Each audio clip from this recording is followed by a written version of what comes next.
Cinema మాత్రం మామూలుగా లేదండి. మా చరిత్రను మేము కళ్ళకు గట్టుంది. వాళ్ళు కొట్లాడుకుంటే సీట్లకే మేము లేచి కొట్లాడతామన్నంత కసి మాలో ఉంది. అప్పుడు పెద్దవాళ్ళు చెప్తే మేము విన్నాము కానీ చూడలేదు. ఈ సినిమా తీసి మా కళ్ళకు కనబెట్టినట్టు మొత్తం జరిగింది మేము చూసినట్టు మాకు చూపించిండు.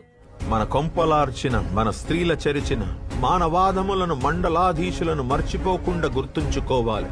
కాలంబు రాగానే కాటేసి తీరాలి.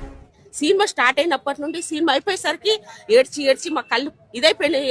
యాక్షన్ సన్నివేశాలు రోషన్ గారు చాలా అంటే చాలా క్లియర్ గా చూపెట్టారు. మా యొక్క చరిత్రను ఈ విధంగా ఇంత గొప్పగా చూపించడం నిజంగా మా ఊర్లో పుట్టిన ప్రతి ఒక్క పౌరుని గాని, ప్రతి ఒక్క ఆడబిడ్డ గాని చాలా అంటే చాలా సంతోషంగా ఉంది.